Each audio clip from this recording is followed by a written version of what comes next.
don't see how we can make bigger enemies. To be offended or frightened of everything.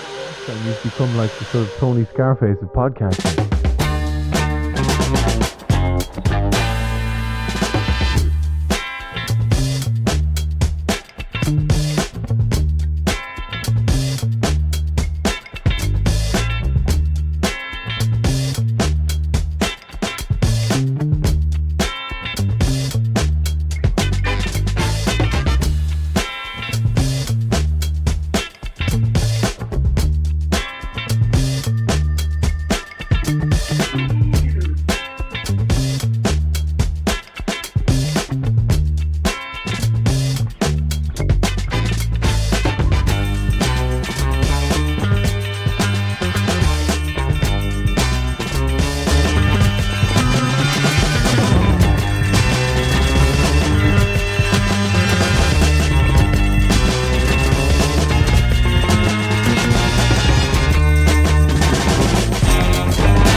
To the morning show. We missed you last week, but we're here this week. Thanks for tuning in. Did we record last? No, we didn't record last week. I don't remember. Oh my God. No, I don't think we did, eh? So much has been going on in my life. Thanks for tuning in. And do me a favor, please, and head on over to, this channel. If you haven't yet subscribed on this YouTube channel, subscribe. Then head on over to patreon.com/Pantelis. There's a bunch of content waiting for you over there. Just find the deal that works for you, subscribe, and get yourself some great content. Poseidon over there, as always, producing this wonderful morning show. Always up to no good. The Poseidon 69. I'm Poseidon. What is it? I'm Poseidon.com and the Poseidon 69. The Poseidon 69, not like the number, like the position.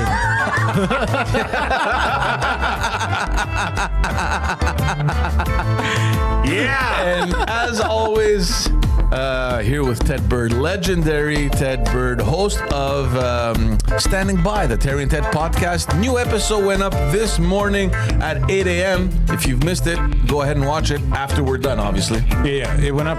Joe Vatti is our special guest. I'm doing a Facebook Live video because I didn't get a chance to do one before we started the podcast. Oh, as we're. Yeah. Okay, good. Yeah, so go to YouTube. The morning show on the Pantelis Comedy Network. We're live right now and will be for the next hour and a half. See you soon. Anything else, Poseidon, you'd like to share with the Facebook Live? Yeah. Don't forget, just because it's an exit doesn't mean you can't enter. That was very Greek. Oh my goodness. How are you guys? Good. I missed last week. I missed you guys too. I couldn't. Last minute, I remembered I had a meeting in the morning and that I couldn't miss. Although it would have been 3 days in a row, I would have been in here if we had done last Wednesday because we recorded with Joe Vatti last Tuesday because Joe was in town. No, it was Thursday we recorded with Joe. We did our regular show on Tuesday, and then we did recorded with Joe on Thursday. I shouldn't be telling you this story because it's going to make George resentful that he has to drive from Brossard to Pointe Claire to the corner of Chabanel and Saint Laurent because I still can't drive because of the medication I'm on for epilepsy. I took public transit to get here last Thursday morning. Oh, fuck. From Pointe Claire to the corner of Saint Laurent and Chabanel. How long? Well, it was kind of like I felt, as I said last week on the Standing By podcast, now I know how the Germans felt 3 months into Operation Barbarossa when they realized they weren't going to defeat the Soviet Union before the winter. It took a while. It was about 3 buses, about 90 minutes. Oh, man. Yeah. God damn. Yeah. But I didn't have to be here till 11. Mm-hmm. So I had to be at the bus stop outside of my place in Pointe Claire a little bit before 9. So if I was going to do it for this show, because we start at 10, I'd have to be at the bus stop a little bit before 8. So I'm grateful to you that you come and get me because it gives me an extra hour to have a coffee and a bite to eat. And he also gets roadhead.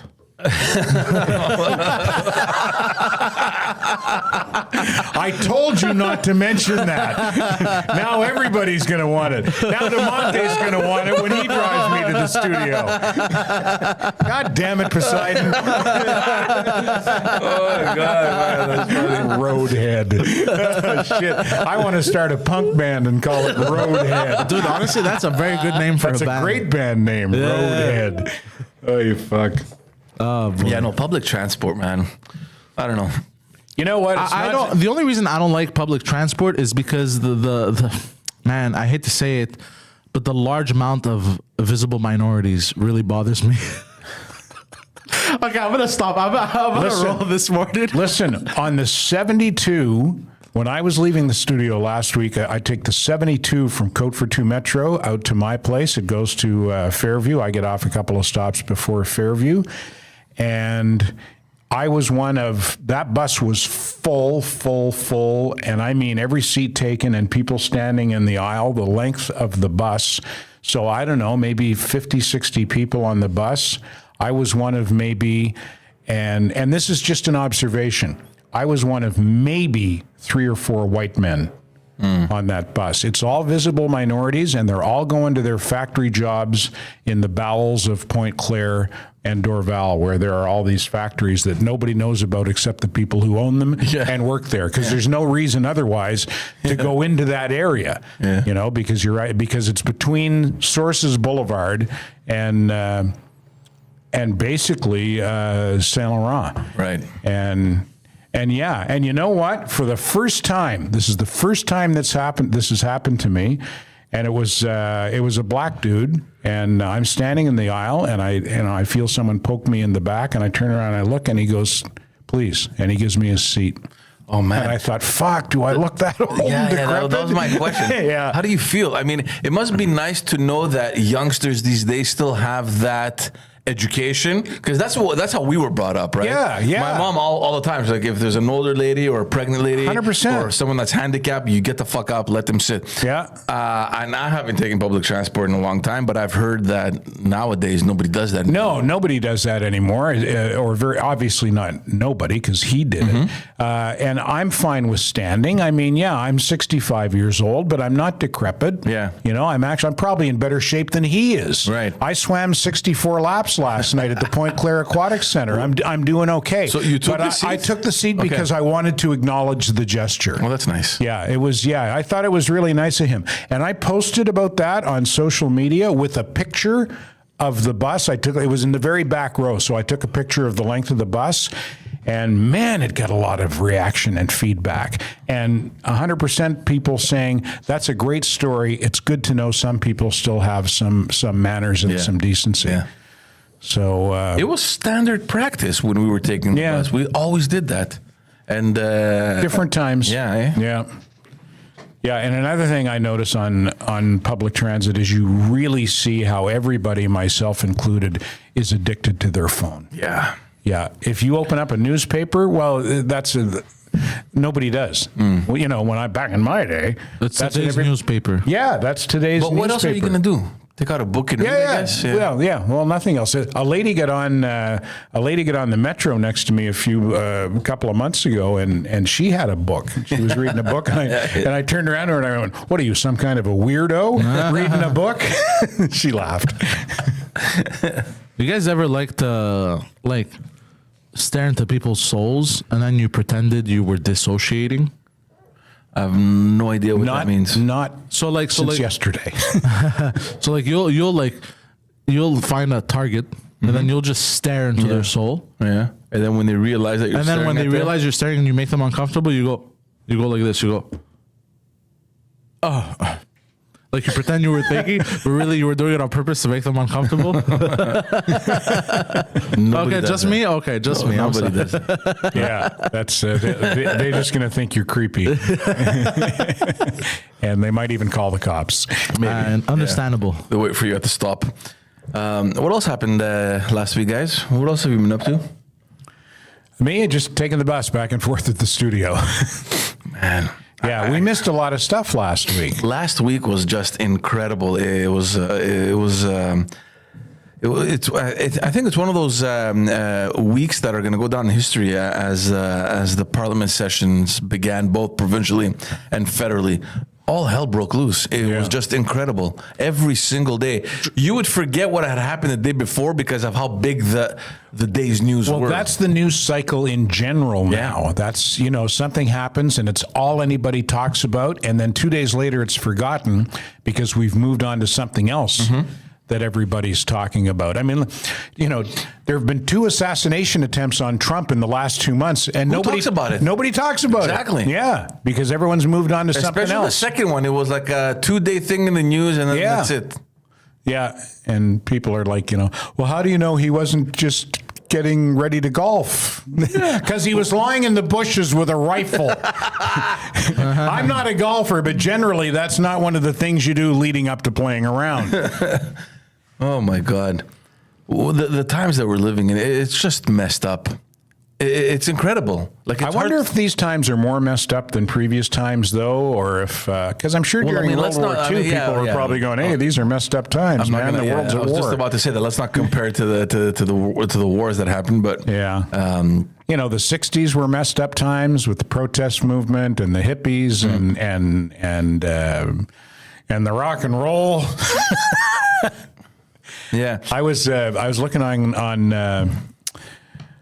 on what's it called? Threads. Threads is it's that new thing. It's a branch of Instagram that they're using to they're trying to draw Twitter followers. It's the Twitter copy. And and I've moved over. I'm still on Twitter, but you know what? My engagement on Twitter, the views that I get and the likes and retweets and engagement that I get are down anywhere from 80 to 95%. Really? And it's because I don't pay for the blue check mark. You think that makes a difference? I think it makes a huge difference. I did for a little bit, and then I found it wasn't helping. In fact, even with the blue check, since Elon took over Twitter, my engagement is down. So I thought, why am I paying money so that I can get less engagement? What's the point? So you cancel that. So I canceled that. I remember going on Threads when it first. Well, we had no choice. If you had Instagram, automatically it created your account for you.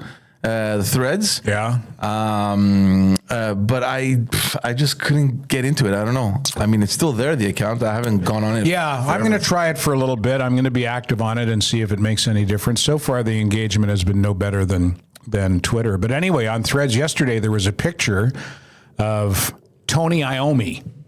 Yeah. The original guitarist for Black Sabbath. He's at Birmingham City Hall in England, and he's with some old bald guy. And he goes, "You never know who you're going to run into at the mayor's reception at Birmingham City Hall." And who's that old geezer that he's with? And it was Bill Ward, the original drummer. And then I looked back. Then I went back. I went online and looked at old images of Deep Purple from when Black Sabbath, when they first started out back in the 60s at Bill Ward. And it's the same face. I mean, you can see that. Yeah, that's him. Except he had hair down to his ass. No more hair. Now he's got no more hair. He's just an old, he's an old bald guy. These guys are, first of all, I'm still shocked by the fact that some of these guys are still alive. Like, how is Ozzy Osbourne still alive? Yeah, I know. Or Keith Richards. There was, I think we've spoken about it. We've said this already on the show. There was a meme on Facebook. I think I saw it. I can't remember. It was Keith Richards, and he had 2 women on his side, and it read under, "These are Keith Richards' daughters. When they pass away, he will inherit everything." Yeah, there are lots of funny memes about Keith Richards and how old he is. I don't know, man. I guess how old is he? Keith Richards is late 70s, I believe. God damn. Yeah. Well, you think about it, you do the math, and all those guys from those big bands back in the classic rock era, Led Zeppelin and the Rolling Stones and Black Sabbath. Those guys were all in their 20s in the 90s. They were all born in the 40s. Mm-hmm. So if they're not 80, they're pushing 80. Yeah. So I have a theory about this. What if some people's DNA requires drugs to survive? Maybe, to live into old age. Yeah, maybe Keith goes to the doctor every couple of weeks and gets his heroin prescription. Doesn't he get blood transfusions on a weekly basis or something like that? I don't know.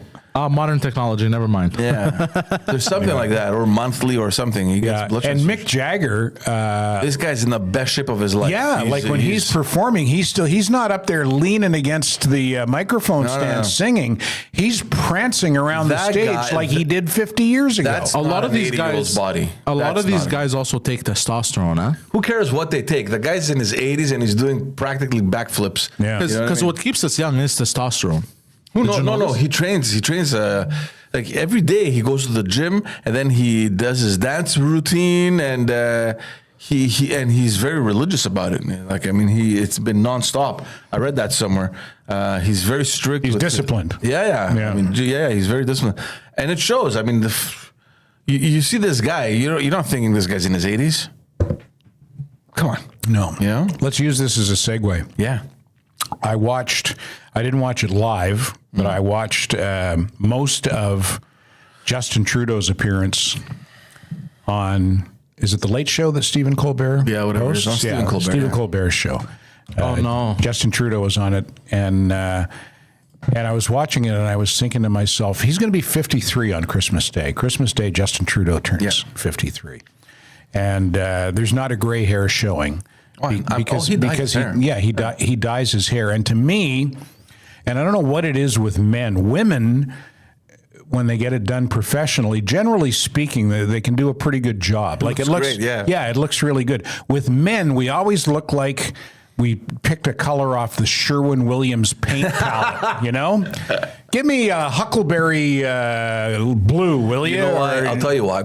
Because we never match the hair with makeup. So women, Oh, there they're you gonna- go. You know, so women, they're gonna put their foundation. They're gonna soften up their skin. So it's sort of gonna. This is my theory, right? I'm not an expert, but I'm assuming that if they dye their hair brown or whatever, black or whatever it is, their face, because of the makeup, they can still manage to look a little bit younger. Whereas if a guy like my dad now, with the face he has, dyes his hair black, Yeah. he's gonna look ridiculous. Yeah. Like it won't match. Yeah, Trudeau doesn't look ridiculous. No. But to me, the dye job is noticeable. And I'm thinking to myself, if he's on the cusp of 53 and he's a good looking man, why not embrace your natural Yeah. hair color? He'd look good. It's a with gray stylish hair. thing now. No, the gray fox thing there. Yeah, I think he'd look really good, and maybe. And I said this on Facebook yesterday, and got a lot of feedback. And then I said it on Twitter and got nothing. It might add that air of gravitas, dignified gravitas that he often lacks as a statesman. Yeah, I don't think he'll ever have Well, that. yeah, I know, but it wouldn't hurt. But Let's put it that way. yeah. It wouldn't hurt. But And I see what you're saying, image-wise. Exactly, yeah. And I think he'd look good. He'd be like, you remember Peterman on Seinfeld? You know, he had silver hair. You know, it was all silver, all gray, and he looked terrific, like a good-looking, distinguished gentleman. Yeah, he was funny too. Hello, Elaine. Oh man. Anyway, that was my first impression when I saw Trudeau on Colbert. And I watched, like I say, I watched most of it, and I'm not a fan of either one of them. I've met Trudeau personally on a number of times because he's friends with Terry. Nice guy. Yeah. Nice guy. I'm definitely not a fan of his politics. And it was, it was a bit of a mutual masturbation session. Colbert didn't ask him any tough questions. He just jerked him off for however long he was on there. I have a clip. You guys want to watch it? Is it the one that I sent you? No, but this one's the one on Twitter. Danny Polishchuk. Yeah, he's funny. He's funny, Danny Polishchuk. Is that the AI? Because I saw one. Oh yeah, well, this is not real though. This is this is AI. Yeah, I hope it's that because I laughed. It was so well done. Yeah. This is not real, but this is a pretty good demonstration of how you can be fooled by AI. I'm thinking I'm having an issue here. And I sent you a clip, Poseidon, of Trudeau that I thought to myself, I'll take the high road and play the clip where I thought he actually looked and sounded good. You're right. I mean, the brown hair. Look at the hair. Yeah, He's yeah. 50. He's almost 53 years old. Yeah. Somebody else said to me, maybe it's a toupee. Hold on. I don't know. Did his dad have No. What is his dad bald? Yeah. His dad had the thinning. I'm talking about Castro. We don't know because he always wore the beret. That's true. Yeah, no, that was Che Guevara. That was Che. Castro had like the fatigue, military fatigue cap. Oh, that's it. Yeah. So I'm guessing because he always wore a hat that he was probably losing his hair. Okay. We're ready? Yeah. Let's go.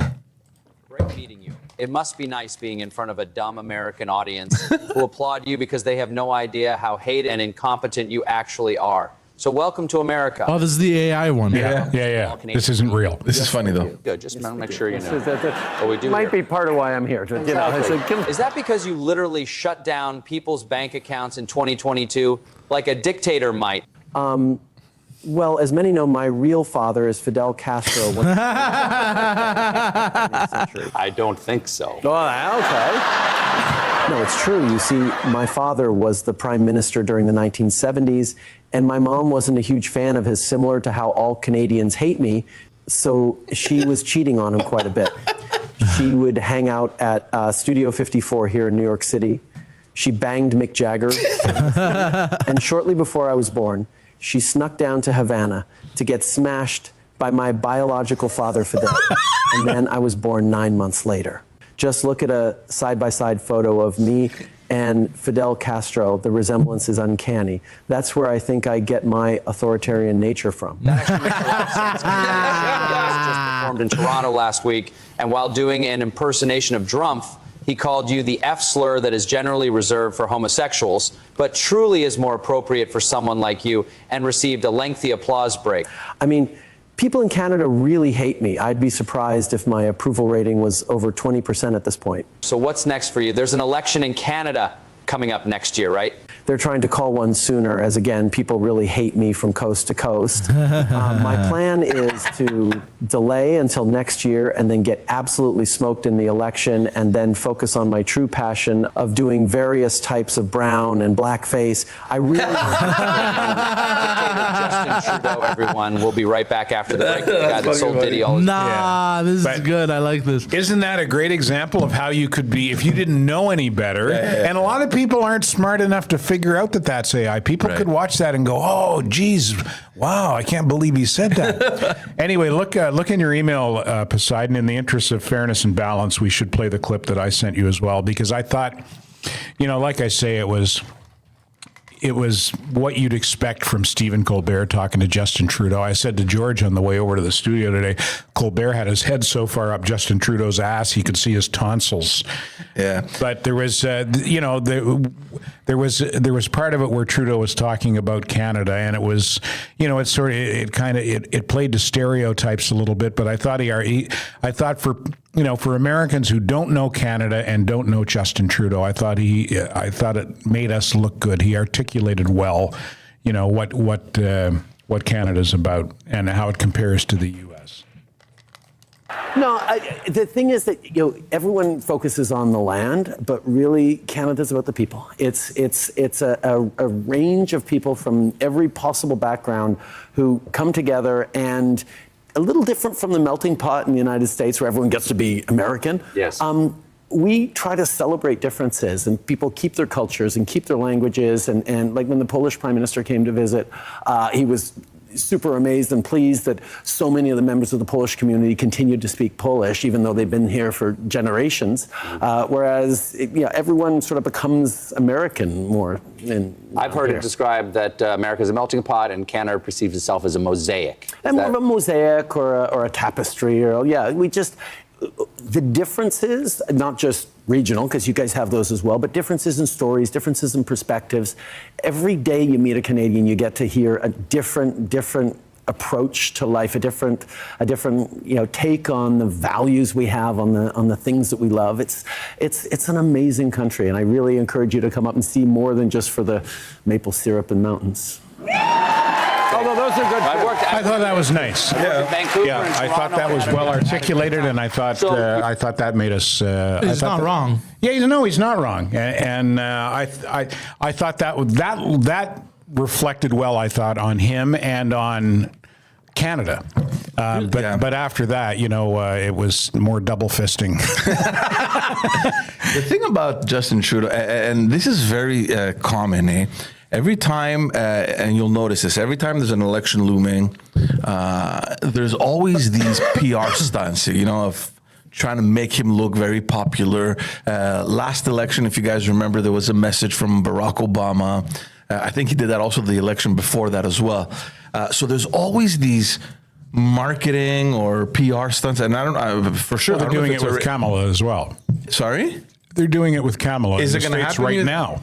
I mean, with like the Oprah thing. Oh, yeah. What's that if not a PR stunt? But I think that in the U.S., it's way more common than we've been used to having that in Canada, I think. Right. I don't remember ever anything like that happening in Canada. Justin brought that, I think, doing all these... off-style kind of appearances, right? Instead of just the typical news interview with your broadcaster, the different talk shows. Of course, social media helps a lot as well. Has there ever even been another Canadian prime minister that has appeared on one of those late? Yeah, I don't remember. So I don't think John Diefenbaker was ever on with Johnny Carson. Right. Yeah. So for sure, this is something coordinated by his office, and the fact that you're on Stephen Colbert, I mean, it doesn't surprise anyone. I think from all the talk shows, the late night shows in the U.S., Stephen Colbert is the one that is a little bit more political. He brings on, I think, a little bit more. Jimmy Kimmel can be political. Yeah, but in terms of guests, I think Colbert brings on a lot more politicians than the other two, I think. Yeah. I could be wrong, but... What do you guys think he went on Colbert's show? What do you guys think he went on American show? It's an image thing. But do you think it makes sense? Personally, I don't think it makes sense. I don't even know what the numbers are. I don't know who watches that show here in Canada. Clearly, it's for the clips.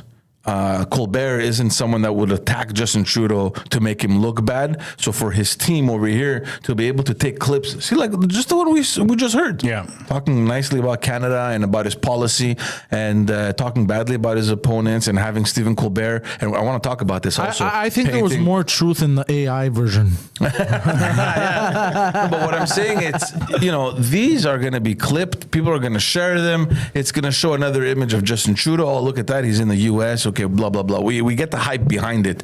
At least I do. I don't know if it's going to help him. To be honest with you, it's not going to change anybody's mind. I think people either like him or they don't. They're either going to vote for him or they're not going to vote for him. Yeah. I think Canadians' voters' minds are already made up. Even though the election's not until next year, if you're a Canadian voter, I don't think anybody's people might be undecided about exactly who they're going to vote for, but I don't think anybody's undecided about Trudeau. Yeah. At this point, you're either going to vote like he's been in office for going on 10 years. You're either going to vote for him or you're not. Exactly. And at the same time, and we've spoken about this so many times on this show, and Colbert did it, right? He wanted to make a link to his opponents, which is obviously Pierre Poilievre. And again, as objectively as we can think of this, whether you like Poilievre or not, the fact that you have a late night talk show host that goes into this, first of all, he has no idea of the politics in Canada. Colbert isn't a political junkie. He knows not, shit about Canada. He has a research team that gives him his lines. He asks questions. He looks good. He cracks a joke. He's good for TV, and that's it. He doesn't understand. And like you said in the car on the way here, he probably wouldn't even be able to show you who Poilievre is. Yeah, well, somebody pointed that out on social media. After Stephen Colbert on that show during that interview called Pierre Poilievre Canada's Trump, and someone pointed out on social media, Stephen Colbert wouldn't know Pierre Poilievre. You wouldn't recognize him if he bumped into him on the street. Yeah, you exactly. have no fucking idea who Pierre Poilievre is. And comparing him to Trump is one thing. I mean, you're comparing him to an individual, which, okay, whatever, I get it. Maybe you can see the similarities in the policies or in the approach, whatever. But what the other thing he did was that he brought up this far right. Yeah, he said the fascism. Yeah. He goes, we're seeing traits of fascism and far right politics, and your opponent has been compared to Trump. Again, I don't have an issue with him comparing him to Trump, but the fact that you are bringing up these terms that have no place in today's political landscape, especially in Canada and in the U.S., it's not there. Are there fascists in America and in Canada? Definitely 100%. But is the political landscape fascist or far right? That for me is a stretch. Yeah, it's not 1930s Germany or Italy. And I'm afraid that, Ted, that the more that we use these terms and the more that we have people like Stephen Colbert use them and others that have, a significant following, is going to normalize the use of these it's propaganda terms. And it's misinformation, which that side of the aisle always fucking complains it's about. Dangerous. It's honestly dangerous. We cannot get to a point where it's normal. You bring up an interesting point, by the way. So you bringing this up makes me feel like this wasn't more for the Canadian people. This was more for the American people to show like, oh, look, even Trumpism has, because the Trumpism has become a thing. Look, Trumpism has even spread into Canada. I don't see. And look at this charismatic leader. He's trying to stop it. No, we have to stop it here. I think. Now that you bring this up, there might be something in psychology. I doubt it because I don't think if you look at people, it's not far-fetched what I'm saying though. No, I don't think it's far-fetched. I don't think so. I think it's more for his image. It was just an easy interview for him to just go on a major network. Of course, for him it was for his image, but I'm talking about because you got to think Colbert may have taken advantage of his presence. Exactly, but that's what I'm saying. Because what advantage does Colbert have? I don't think Justin Trudeau went there to help out the political landscape in the U.S. That's not at all what I said. Yeah, Colbert definitely. Yeah, I agree with you. Colbert probably Trudeau went there for the media his own thing, for his own image and blah blah blah. But now you got to think like, okay, how does it become advantageous for Colbert and the American left, so to say? Yeah, that's a good point. You know what I mean? Yeah, and I don't disagree with you. I think he definitely did take it, and I didn't watch it because I think that's the first time you agree with me. By the way, no, I agree with you. I agree with you when you don't make fucking ass jokes at 10 a.m. Like as soon as the show starts. Seriously, we weren't even in the door yet, and he's talking about ass jokes. I want to read you this tweet from Ben Bankus, who's my favorite new comedian. He's out of Toronto. He's really good, and he doesn't give a shit. Like he doesn't give a shit. Funny is funny as far as he's concerned. And he posted, guys, having reasonable immigration laws, fiscal responsibility, and lowering taxes is now far right, according to people who want your 5-year-old to be transitioned at school without your consent. Exactly. And he's right. Yeah. It's a term that is misapplied for strictly political purposes. I got to find a clip of Ben Bankus that's really going to make Poseidon laugh. Talk amongst yourselves.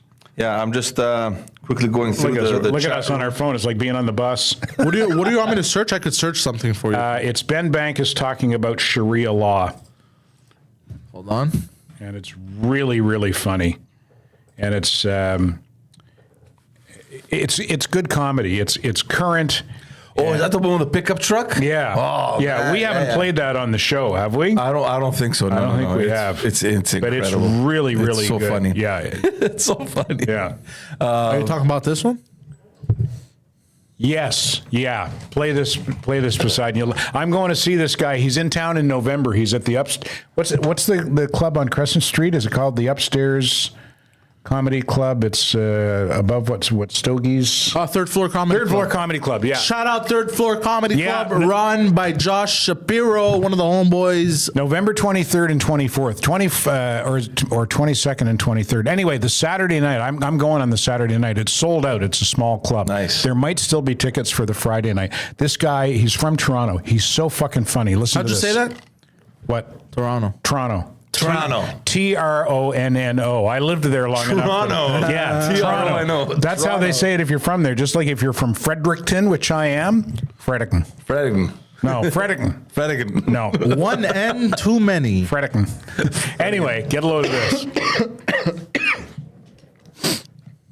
And woke, the Islamic takeover. All those girls with blue and purple hair. It's like, cover that up. You need to cover that up. And it'd be good, white women have a lot of privilege in this country, right? Like if you have a white wife and she goes nuts on you at your house and you call the cops on her, you go to jail. He's not wrong. But with Sharia law, I know where he's going. She goes nuts. You call Hamas.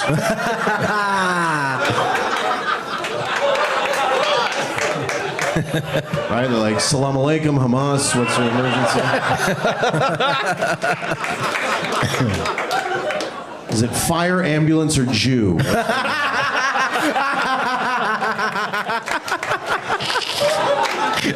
Oh shit! No, it's none of that. My wife, she's being a bitch. They're like, say no more, Habibi. And then 5 dudes get in the back of a white Toyota Tundra. and they drive to your house and they beat the shit out of your wife.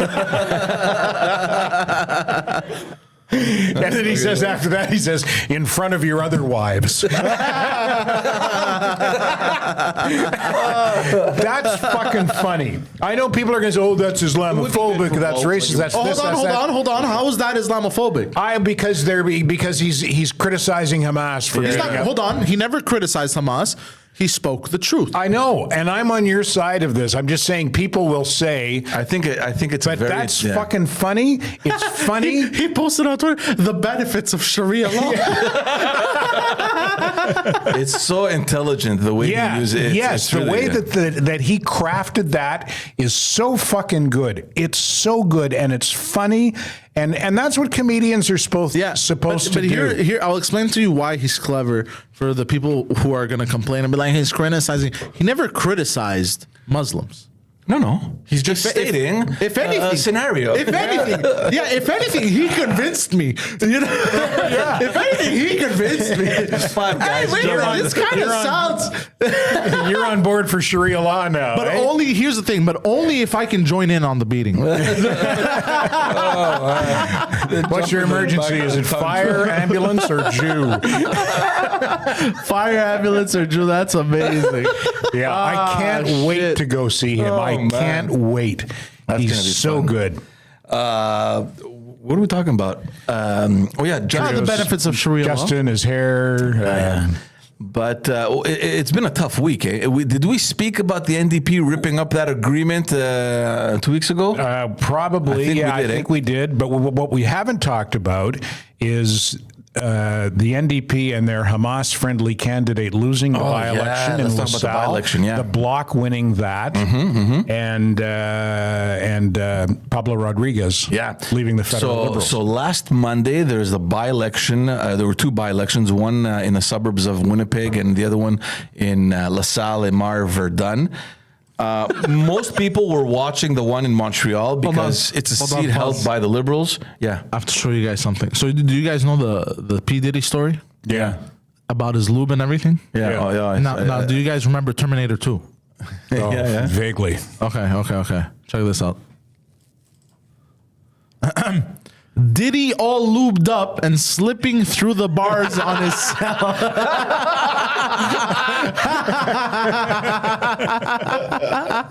There's so many memes on that. This is that Japanese game show where you've probably seen clips Japanese of it. game shows are fucking wild. They're the best. So there's one of them where they have to climb the stairs and it's just filled with lube and whatever, and they can't make it. It's impossible to make it all the way up, right? Yeah. The thing says, people, the cops trying to get into P. Diddy's house. They just can't. They just keep falling down. That's funny. Anyway, back to the by-election. So everyone was mostly following the by-election in Montreal because it was held by the Liberals. Yeah, it's a Liberal stronghold, It's right? a stronghold. They wanted to know if there was going to be a repeat shocker like it was in Toronto, St. Paul a few months ago, and in fact that's what it was. I was watching it. The results came in. But it wasn't the Conservatives who won this time. No, it wasn't the Conservatives that won this time, and nobody expected the Conservatives to win this time. No. So for the Conservatives, it's not really a loss for them, but we're going to get the Conservatives in the Winnipeg by-election, even though they lost it. So the Liberals lose the riding.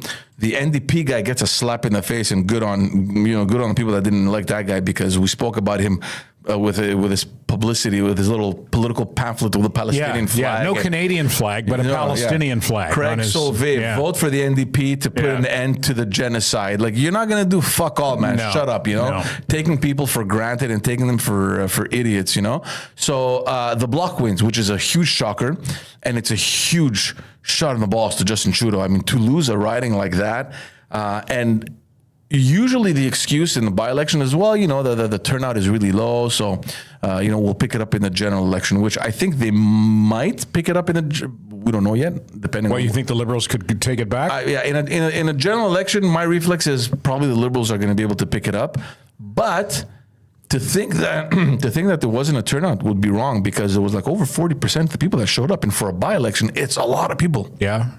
Usually by-elections are around 30%. Really? Yeah, What about general elections? What's the general turnout? elections? It depends. I mean, the federal, they should go above 60. That's it, eh? Like 40% 65. of eligible voters don't fucking bother? 60 don't bother because 40 showed up. No. I'm talking about for a general election. Oh, yeah. Oh, okay, yeah. That's crazy, man. Fuck. Nobody cares. That's why. But people, you gotta care. Of course, you have to care. Yeah. I mean, if you've got the right to vote, exercise it while you've got it. But this is the funny thing, because every time I'm with friends or whatever, and we're talking politics, nobody has an idea of what I'm talking about. And they're like, George, who cares, dude? Like, and I think that your everyday, mom and pop that wake up, take care of the kids, get them in the buses, get them to school, prepare their lunch, come back home, prepare dinner, put the kids to the bed. Nobody has time to follow what's happening, except for a few people like us that. Yeah, but that doesn't mean you shouldn't care. If your fucking grocery bill is up 25%. Year to year, you should fucking care. I know, but that's also where the room is for people to just believe anything they hear, right? Yeah. Because we've spoken about this. Nobody takes time to actually read up or listen or follow on what's happening. Yeah, and more, you have to do that, and you have to go to multiple sources. Yeah, for sure. So that's what happened in Montreal. Huge loss for the Liberals. But I want to talk about the Winnipeg one, because I was watching the results coming in over there, and obviously everybody was expecting the NDP to win, which they did, and it's good for them. They kept that seat. But the surprising element, which nobody talks about, everybody says, oh, the NDP managed to maintain their seat, period. Next, Trudeau lost his riding. What they failed to mention is that in Winnipeg, the Conservatives that normally end up third, and far, third, they completely decimated their opponents. They ended up second, and the NDP candidate won by a little over 1,000 votes. So they were a strong second. Holy shit, yeah, man. Yeah. There was nobody else. Like the third position was so far behind, which is an indicator to how the Conservatives are going to be performing in the general election. Yeah. So if I were the NDP, I wouldn't be celebrating too much, because in a general election, that can turn out the other way. Yeah.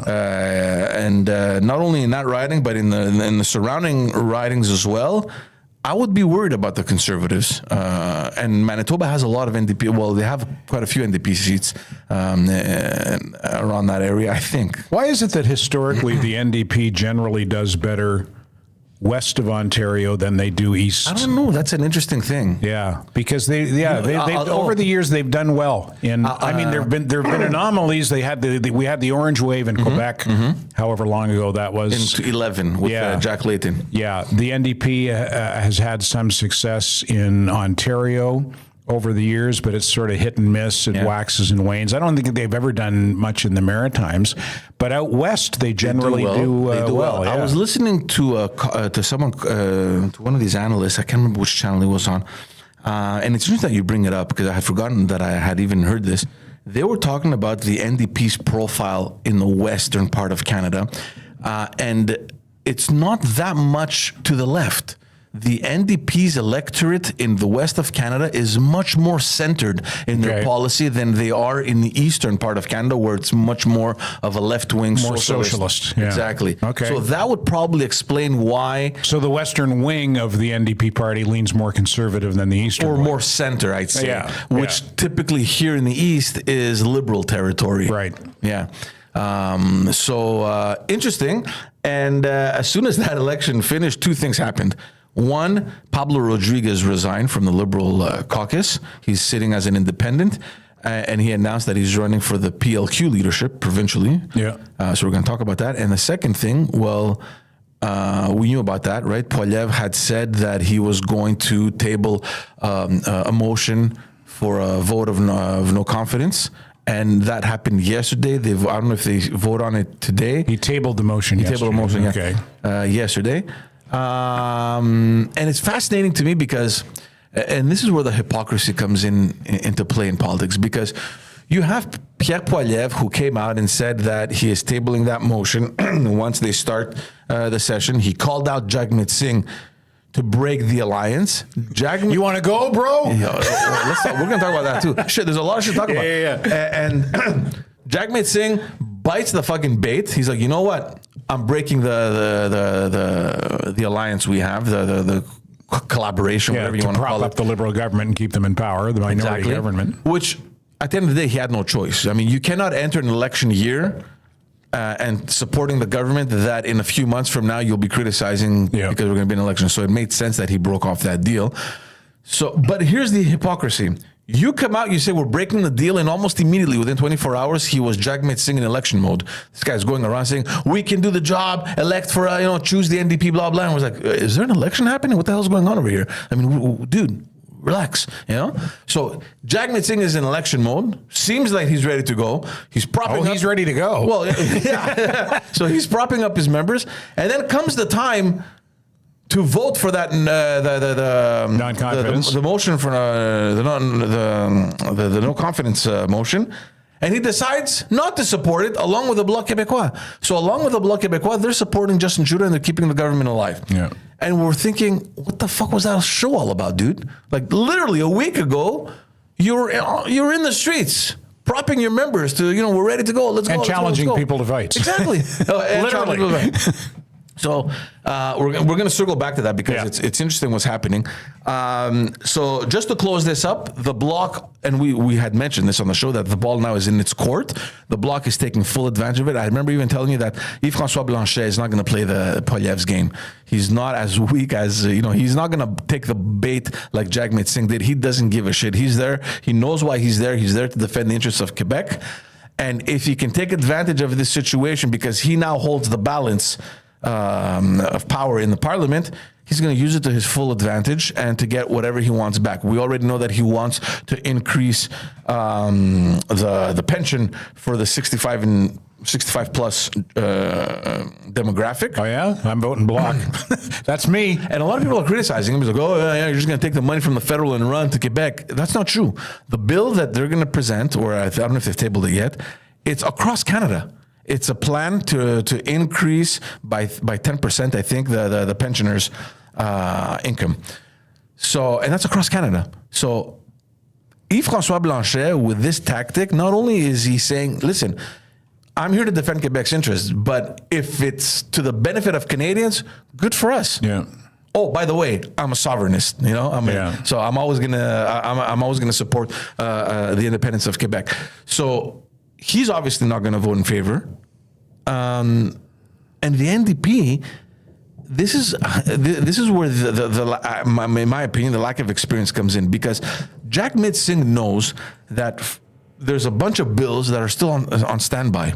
So how do you vote to overthrow a government when that government is currently reading a bill that you wanted to pass, like pharmacare? It hasn't passed yet. The online harms bill, it hasn't passed yet. The clean water for the indigenous communities, it hasn't passed yet. So all these things are still on the table. I think they're in Senate right now, so they should be passing.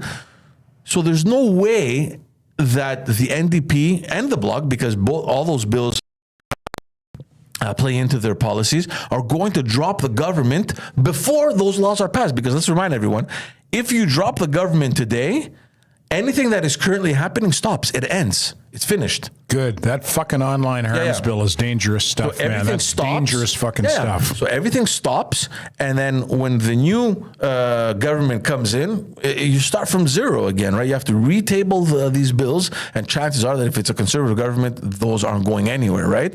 So obviously, it's to their advantage. Say, shit, look, let's hold our horses here a little bit. Let's wait for those bills to pass. At least they'll become a law. and then it won't get blocked in a potential new government. But you should know this before you go fucking jump the gun and say, yeah, let's go, we're ready to go. Trudeau's this and Trudeau's that. It's like, dude, why are you acting up this way? So it's not smart politics. I don't think it's smart politics. I think it was a move for him because of the by-elections. Because how do you go into a by-election? How do you prop up those people to come out and vote for you if they know that you're supporting the government? Like it makes no sense, right? So I think he was boxed into a corner. And in any case, Jagmeet Singh is done. This is going to be his last election.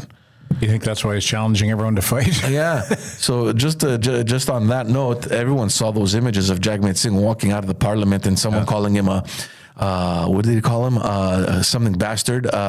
Traitor, not a traitor, but I forget what it was. Anyway, he insulted him. And fucking Jagmeet turned around and got right in the guy's face. And you know what? I thought good for him. Because the guy was being an asshole. The guy was being an asshole. He was. And Jagmeet, who apparently is trained He's a black in MMA. belt jiu-jitsu guy. Like, you don't fuck with Jagmeet Singh, man. He got right in the guy's face. And I thought good for him for getting in his face, and good for him for more or less keeping his cool. Like, he didn't fucking lay the guy out or anything. Here's the problem I have. There's two issues. And we're going to talk about the security of the MPs in Ottawa, because there isn't any, which is an issue. But first, what are you doing going up to the guy's face? I know you're confident in your ability to fight or to take anyone down, but you have no idea what the other guy has in his pocket. You have no idea how crazy he is. You have no idea what he's going to do. And on top of that, you go right into his face. What are you doing, man? No, I was on board with Jagmeet. I'm not saying I wasn't. What I didn't like about it was how he tried to spin it to his political advantage afterwards. I thought he should have just let it go. I thought he looked good. Yeah. I thought at the street level, he looked good getting in that guy's face. And said, what did you say to me? You say that to my fucking face. Yeah. And the guy backed down. He was a fucking coward. Yeah. I agree with you 100%. But I'm on the fence because, well, it's not my nature. I would never do that. I would, but the trouble with me is I'd fucking hit the guy. And then I end up getting arrested. What if the guy's crazy and he just elbows you right in the nose? I know. What are you going to do then? What are you going to say? Oh, I got beat up. Well, that's a chance you have to take. And that's a chance he's willing to take. And if you have a black belt, you can probably take it. You can probably take it. But still, I don't think it's a good look for politicians to get into fights with absolute nobodies and strangers on the street, But for anyone that saw that clip, you see in the background, there's two kind of security guys. Yeah. They're there. They're not there to protect the MPs. They're there to protect the parliament. So it's the parliament police. And I think it's the RCMP, if I'm not mistaken, but I could be wrong. And this is an issue that has been brought up also in the past when we saw, for example, Chrystia Freeland being chased by this fucking wacko. David Menzies from Rebel News. No, not him. There was another guy who was filming her on his phone. He was yelling, "You stupid bitch." It's like, dude, she's the fucking Minister of Finance. How is she not Deputy guarded? Prime Minister. Deputy Prime Minister. We saw the clip with Mélanie Joly walking down the street with her husband, I think, and some guy went up to her and she confronted him. She's like, "Leave me alone, man. Can't you see that fuck." There's I understand that you're frustrated, but I'm a human being too, and I can walk on the street. So, and this is horrible. Like when you think that only the Prime Minister of Canada has his security detail, and I think maybe the Defense Minister as well, he might have something. When you think that the Foreign Affairs Minister that takes positions that obviously may not please certain Canadians walks free with no security, the Deputy Prime Minister, Deputy Minister of Finance, this guy, the leader of an opposition that could potentially become the next Prime Minister. You don't know that, right?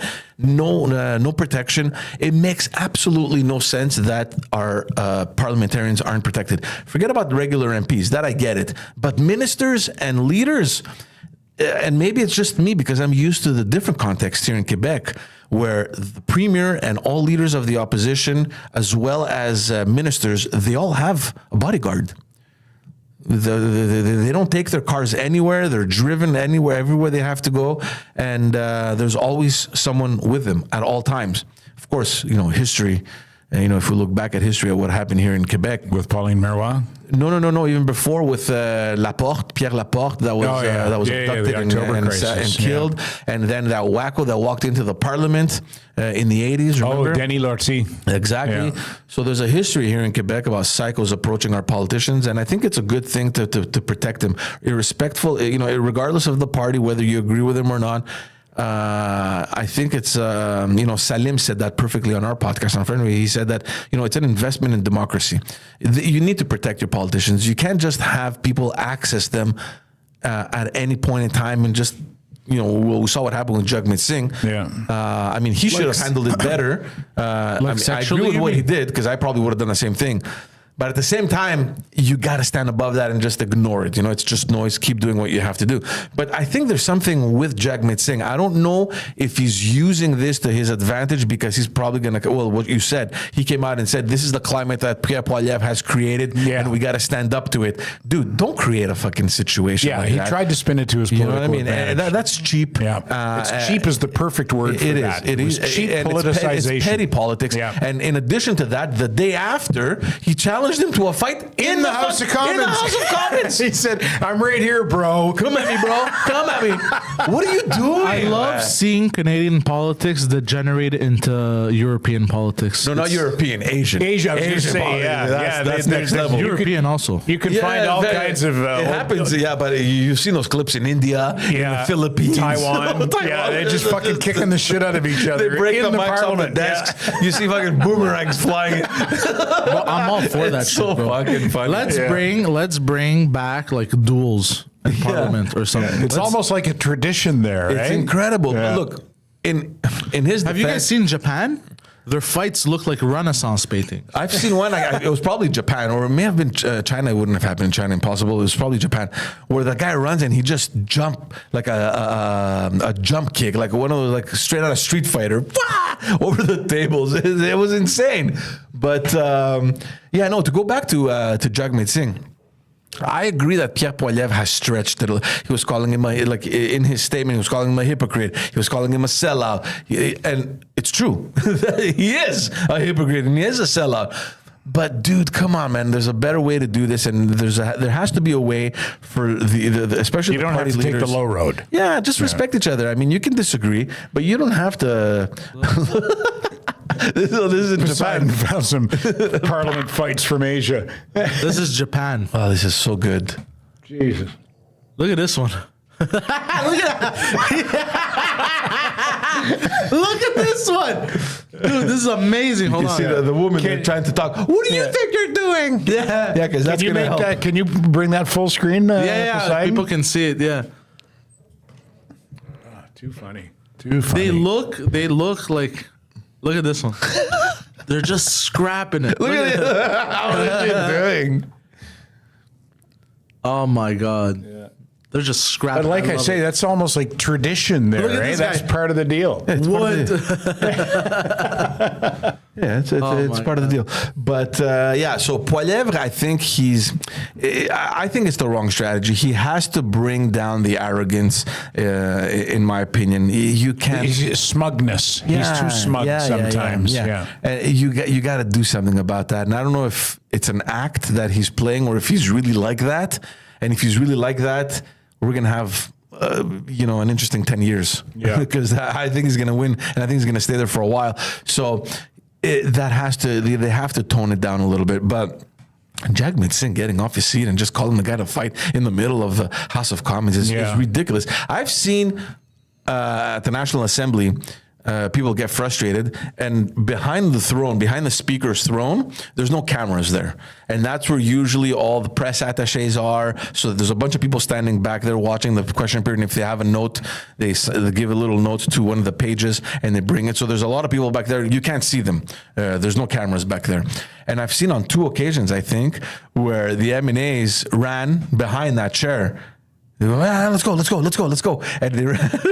Yeah. So, but that's a challenge for the speaker, eh? How did you think? What's the speaker's name? Greg Fergus. Yeah. How did you think he handled that? Did you watch it? I didn't watch it. I know that immediately when the speaker gets up, all the microphones get muted. Yes. And the camera is just on him. So obviously you need to do that, because or else we would have seen the chaos that was ensuing in the From what little I watched of it, I thought he handled it pretty well. Yeah. He calmed everyone down. Yeah, because that can't be easy when when tempers flare like that. But at the same time, I mean, there's over 300 people in there. At some point, everyone's like, look, dude, just calm down. Yeah, You know? because other than that, speaker looks like a pretty good gig to me. You just kind of sit there and go, okay, your turn. What do you got to say? Yeah. Man. Yeah, and then you collect your fucking 6-figure salary and your fucking $2 million pension, and you're on your way. But it's been a very tough session in Ottawa. All this to say that Justin is probably going to survive, at least until the end of the year, or at least until those bills get passed. In any case, the Bloc Québécois suddenly found itself with a lot of power in Ottawa. So we'll see how that plays out. Did you see that Gallup poll that I no, I didn't. that I included in the email that I sent to you guys? Was that Not Gallup, Angus Reid. Angus Reid, yeah. It's an Angus Reid poll that if the election were held today and the results of this poll, the Bloc would make opposition? yeah, that's it. The Bloc would be the official opposition. But the Conservatives, if these polls are accurate, the Conservatives are poised to take a huge fucking majority. Yeah. Just a huge, it's going to be a super like majority. of Mulrooney 1984 proportions majority. Yeah. But we're seeing this in the numbers. They are killing in every single province except for Quebec. Quebec is going to be a battleground. Quebec's going to be the Bloc. Quebec is going to be a battleground, and that's where I think both the NDP and the Liberals, it's going to be a bloodbath for them. They're going to lose a lot of their seats. I'm not convinced that the Conservatives are going to be able to make that many gains in Quebec. I'm probably giving them either 10, 11 now. I'm giving them maximum maybe 15, 16 max, which would be a great number for the Conservatives in Quebec. They've never had that many. But the Bloc is going to do very well. And it's going to be amazing to have the Conservative government with a Bloc opposition. Also, it's going to be interesting to see how things play out in Quebec as well. Because imagine in the next provincial election that the PQ makes government with the Bloc Québécois in opposition in Ottawa. Imagine the leverage that the sovereignist movement is suddenly going to. Has the Bloc ever had official opposition status? Yeah, with Gilles Duceppe. Yeah, with Gilles Duceppe and with Stephen Harper. It was it wasn't Stephen. Was it Stephen Harper? Or was it during the Chrétien years? No, it was Stephen. It was Stephen Harper. It was when the Liberals just got decimated. Oh no, that was the NDP that got into opposition in 2011. So it was right before that. It was after Paul Martin. Okay. The Bloc became opposition. So yeah, it was with Stephen Harper. But see, this is the thing, because all these things happening at the federal level are spilling over provincially, and you had it was this week. Like, I've never seen this happen before. You have Premier Legault that comes out and he's blaming the PQ for everything happening in Ottawa.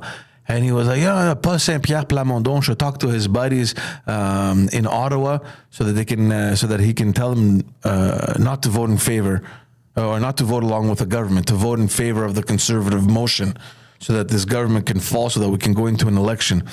What?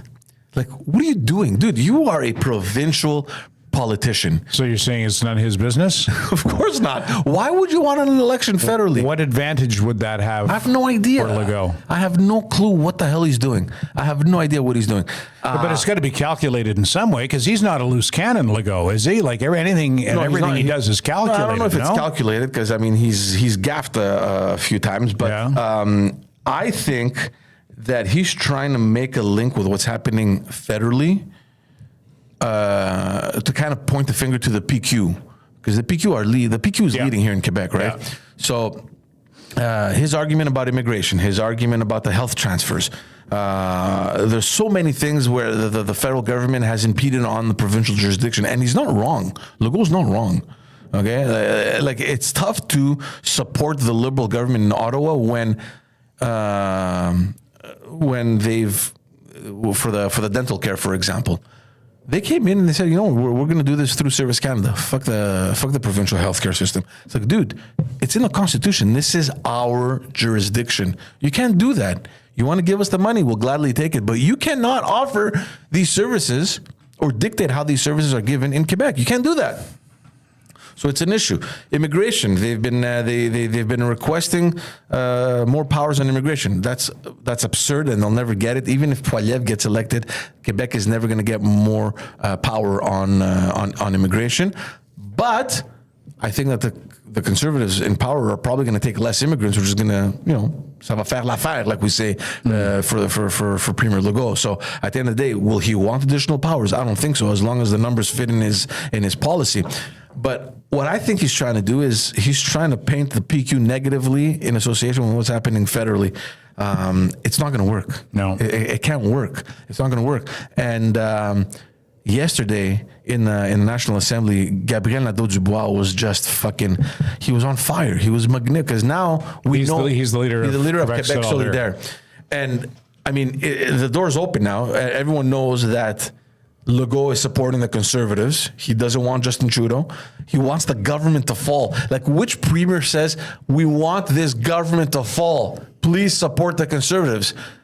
Like, it's absurd to even think about that. Like, first of all, it's not your playing field. What do you like? Why would you want an election? First of all, and not only that, just mathematically. And we're going to get back to Gabriel Nadeau-Dubois. If you just look at it, mathematically, you put it in the calendar.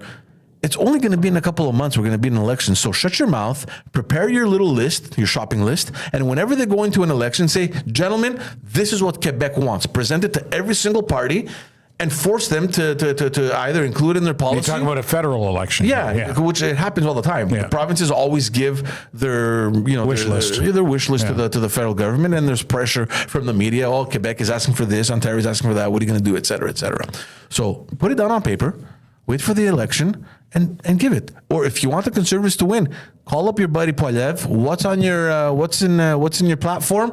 Okay, perfect. We're going to put that as a request to pressure the people, the other parties, and maybe give you a little bit of an edge. So that's how it works. But yesterday, so now obviously the cat's out of the bag. Everyone's like, why would you want a Conservative government in Ottawa? So there's a lot of pressure on Legault to answer for that question.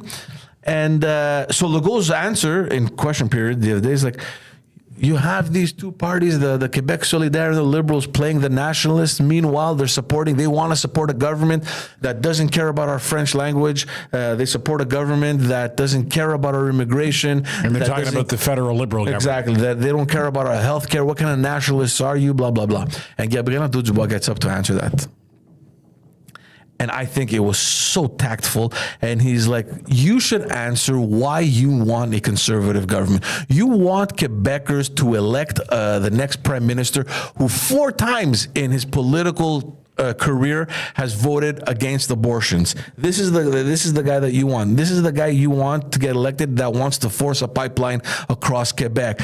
And he had all these arguments about Pierre Poilievre, whether you like him or not. I mean, these are factual. This is his track record, and we know that Quebecers, in general, disagree, with all these things. And Legault he had no clue what the hell to say. He scored huge points yesterday, Gabriel Nadeau-Dubois, by making these comparisons and lining up Legault with him. It was really, really tactful. But it's a crazy political context right now. Yeah, provincially and federally. I mean, federally they're gearing up for an election, but provincially, just to see the dynamics in the House, it's insane. So how does the landscape change, or does it change to any great extent by Pablo Rodriguez leaving the federal Liberals to run for the leadership of the provincial Liberals? Yeah, Pablo Rodriguez, I think, has been wanting to leave for a long time because he's a star, right? Would you call him a political star? Yeah, he's a star candidate. Yeah. He definitely. I mean, he's well known. Is he right for the party? My answer is no. And when he quit the Liberal cabinet and caucus after they lost that by-election, right? So does he look a little bit like a guy who's abandoning a sinking ship? For sure. Yeah? That's exactly what's happening. And he probably would have left earlier, but he thought, image-wise, it'd be bad if... I think it looks even worse image-wise that he leaves after they lose. Of course, because now everybody knows exactly what happened. You were waiting just to see, and then you leave after. So... for anyone watching, Pablo Rodriguez, he was a transport minister. He's a principal figure in the Liberal caucus in Ottawa, and he was also the Quebec lieutenant for Justin Trudeau. So basically, he's this point man for whatever's happening in Quebec. What riding does he represent? He's in Mercier. He's in the east end of Montreal. So Montreal, okay. Yeah, Honoré Mercier. I think it's called something like that. They lost that riding in 2011 with the Orange Wave, and then he picked it up again in 2015. So So yeah, he could. From what we understand, he couldn't leave before the by-election because, like, dude, you are responsible for you're the Quebec lieutenant. You're abandoning your party in the middle of. So it's going to look bad either way, whether he left before or after. Exactly, it's one of those catch-22 things. Yeah. So, the word was out. It's been a while now that it's been, you know, there's been rumors about him jumping ship. And he does it like literally the day or 2 days after the by-election. He announced that he was resigning and that he was going to run for leadership of the Quebec the Quebec Liberals provincially. I have an issue with that, and I'll tell you what. First of all, from a democratic perspective, the party can't tell someone, no, we don't want you, you don't qualify. But at the same time, I have an issue because the same way that, let's say you're the leader of a party, okay, and you have to fill in 125 seats in Quebec, right? So you're going into a campaign, you need 125 candidates. As the leader of the party, it would be ridiculous of you to choose someone that isn't aligned with your platform, your ideas, and your policy, right? You would never, example now, say, okay, Poseidon, I need you as a candidate in that riding, and Poseidon comes on and says just any fucking, you know, ridiculous thing that puts you in trouble. You don't want that in a Poseidon campaign. Would never do that, would he? Never. Sorry, what? You know, the back, it's an exit, but it could be an entrance. I never said that. I never said that. Hey. I said just because it's an exit doesn't mean you can't enter. That's what I said. Now you added the back. So imagine. So we know what's in your head. So the leader of a party has to be very careful with selecting his candidates. And everybody understands that. It's not all but give him a chance, blah, blah. No. This is our position. This is our ideology. This is the direction we're heading in. And I need the other 124 people to be on board with me. Yes or no? If you're on board, welcome. If you're not, sorry, better luck next time we don't take you. So the same way that the party leader has that ability to choose because of the direction he wants the party to go in, I think it should be the same thing for the party to choose their leaders. And I get it, it's a democratic process, but you can't allow someone to come in and run as a leader when you know that fundamentally there's positions that are diametrically opposed from what you want. And Pablo Rodriguez is in that category. He's not going to have an easy time. He's going to have a very hard time justifying his bid for leadership and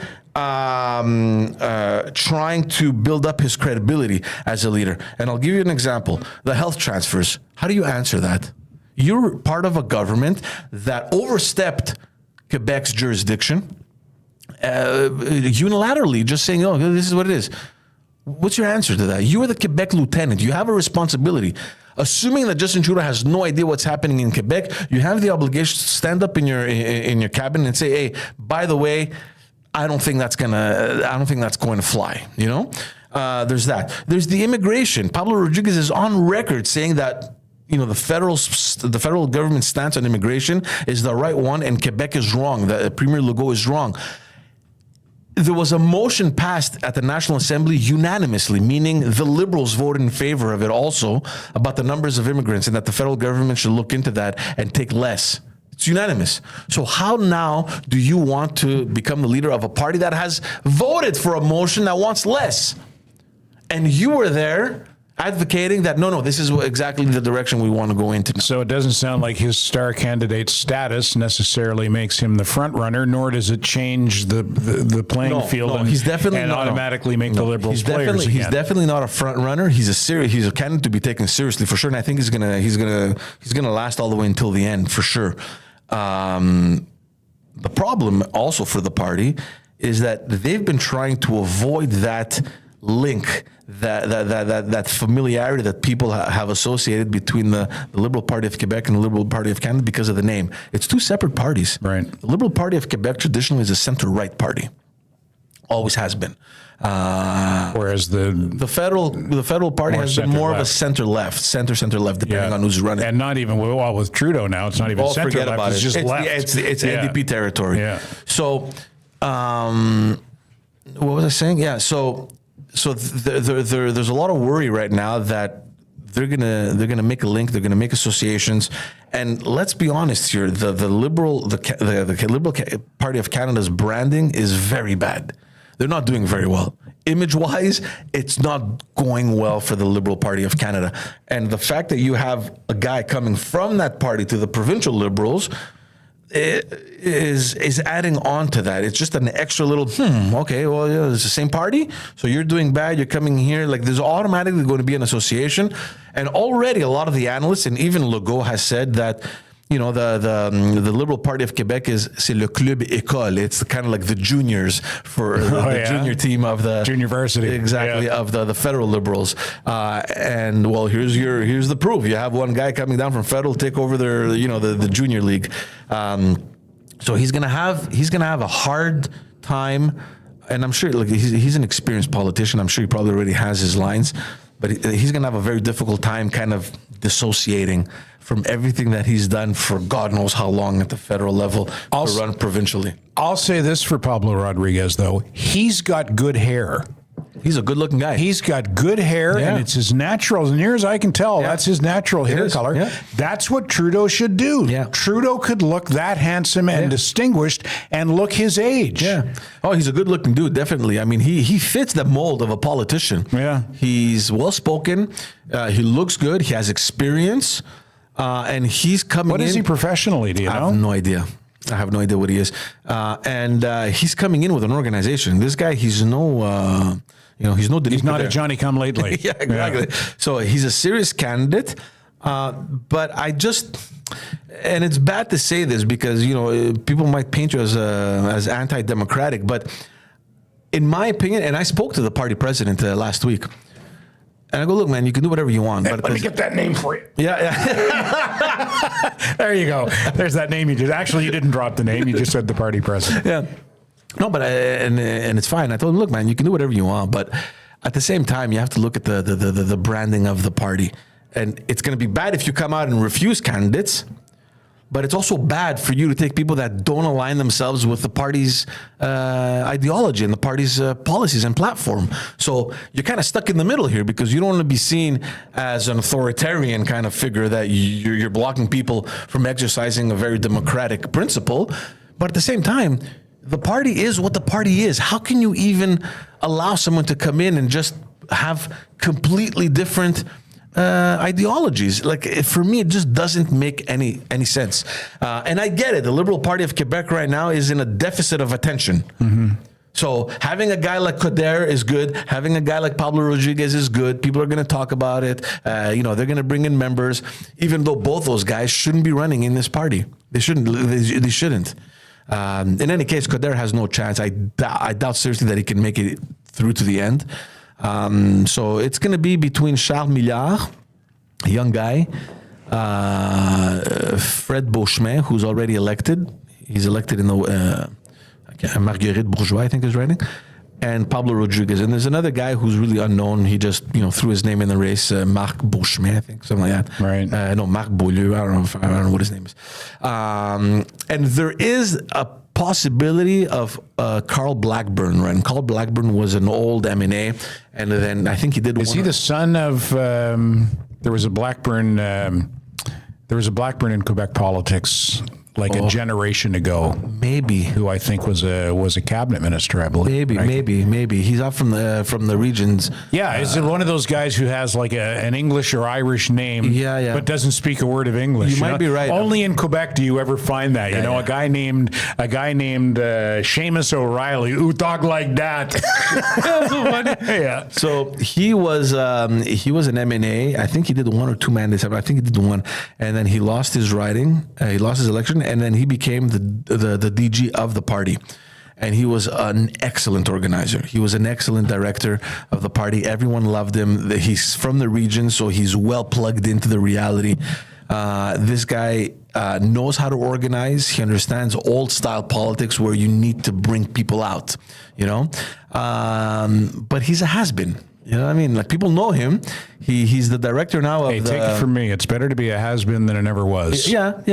And he's the director now of Le Conseil du Patronat du Québec. So they represent all the bosses, if you want, the employers. Yeah. So he has that more of, right-wing approach, anti-syndicate kind of mentality. meat map.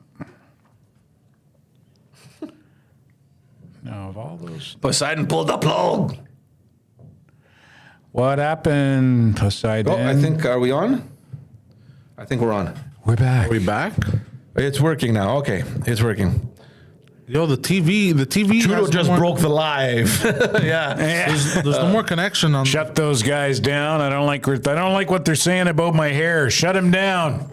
As long as we're on. That was so weird. My TV, the TV is off. Like I can't even turn on the TV anymore either. It doesn't matter. Who cares about that? As long Now we as can't watch cartoons. Yeah. God damn it. It's okay. As long as we're Yeah, on. no, keep going. yeah. But everything. Like it was like a short circuit. George Zoget. So that's what's happening. That's the context. It's going to be a good race provincially for the Liberals. Personally, I don't like Pablo. I mean, as a person, he's great. You met him? Yeah, I've met him a couple guy? times. He's a super good. Look, Trudeau too is a great guy. Hey, do you know Jim Bass? Yeah, Jim. Yeah. Do you think Jim is apparently a solid candidate to be the next mayor of Montreal? I hope he does it. Yeah. Do you think? Can you ever see him running provincially or federally? Like I could see him running federally at some point. So Jim, and he's the mayor of Pierrefonds. The mayor of Pierrefonds, great guy. Yeah. One of the most visible guys in opposition Yeah. right now at the city of Montreal. He's been there for a long time. He understands the city in and out. Yeah. Right. Smart guy, nice guy. So he's the best guy. I don't know why he's supporting Coder because he came out as his chief organizer in the West okay. Island. I didn't which know that. For me, makes no sense. And if Jim is listening to this, Jim, I don't understand what the fuck you're doing, buddy. But with respect to him and provincial politics, just like backstage kind of story. Back in 2018, we were looking for candidates to run in the riding that I ran in because it was almost last minute. Jim was my first phone call. Mm-hmm. I go, Jim, come on, man. You have the team. Everything's ready for you. We need someone that understands and that has the experience. And this was for the Quebec Liberals. For the Quebec Liberals to run in Laurier-Dorion. He refused. Good for him because I think he would have lost. But at that time, his daughter was still very young. He needed to be present in Montreal. So the city of Montreal made sense for him because at the end of the day, you go back home. You don't have to live off a suitcase, right? And you're not on the road all the time. I approached him again in 22. He didn't want anything to do with it. Smart decision again.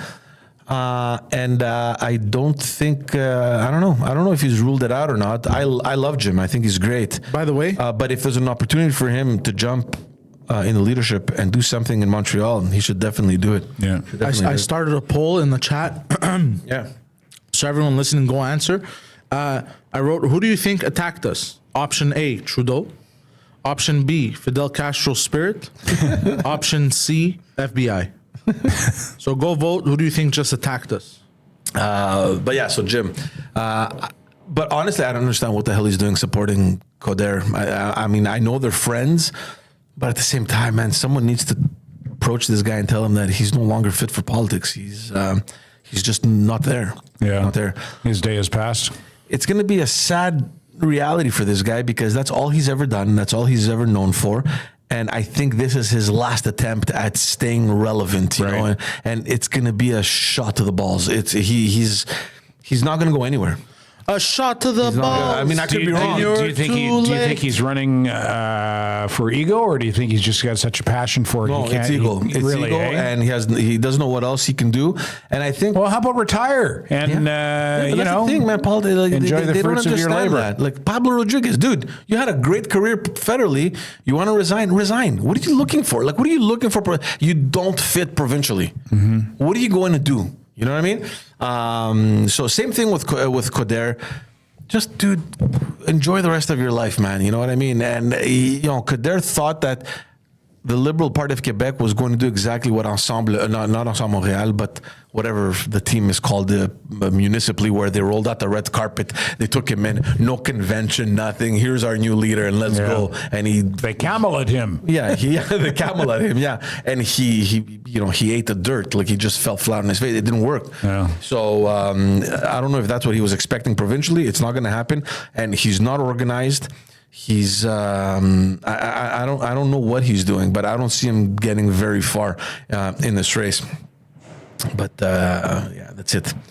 Do we have time to talk about Northvolt? Do you want to talk about Northvolt? No, or- because I don't know enough about it. Okay. Yeah, and it's almost 11:30. Is that it? We're done? Yep, that's Oh my that's God! it, ladies and Thank gents. God! These fucking boring You people. can always, as soon as it goes to politics, I look over at Poseidon, he's on his phone. All right, guys, thank you so much for tuning in. We appreciate you. We love you. Thanks for the support. Subscribe to the channel.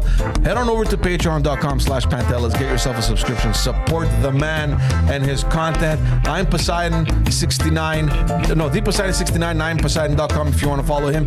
Ted Bird, ladies and gentlemen, standing by the Terry and Ted podcast. Follow them. They are weekly now. So this New is episode exciting. out this morning with our very special guest, Italian-Australian comedian Joe Avati, who is an absolute scream. Wherever you get your podcast, watch it on YouTube, download it on Spotify, Apple Music, and wherever else. There you go. And Instead of going, oh, he goes, hey. oh, Hey. Hey. And for, and for, the kangaroos, they're taking over territory. and for everyone that understands or knows French, head on over to Politiquement Parlant. That's my podcast. Great episodes. We're doing a special series with all the aspiring leaders of the liberal part of Quebec. So they're going to be coming on shortly. Thank you all so much. See you next week. Ciao.